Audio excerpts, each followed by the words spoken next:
Des pluies torrentielles, des inondations, de puissantes rafales de vent, des dizaines de milliers de personnes privées d'électricité, des transports paralysés. New York s'est transformé en ville fantôme au passage d'Irène. L'ouragan qui a fait au moins 9 morts aux États-Unis s'est affaibli. Il est désormais rétrogradé en tempête tropicale. Les dégâts pourraient atteindre plusieurs milliards de dollars.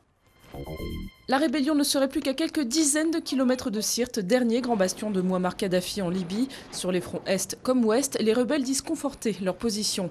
Une semaine après leur entrée à Tripoli, la vie reprend peu à peu dans la capitale malgré un problème majeur, les coupures d'eau et d'électricité. 70% des foyers du centre-ville auraient peu ou pas d'eau courante.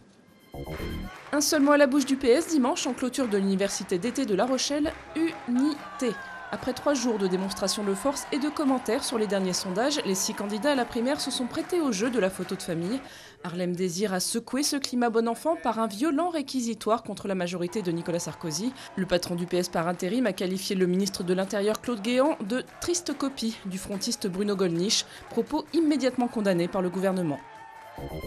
Ce week-end, pour les sportifs français, mieux valait porter un kimono que des pointes. Teddy Riner, la terreur des tatamis, décroche son 5e titre de champion du monde à Paris. C'est le premier judoka de l'histoire à remporter autant de médailles d'or mondiales.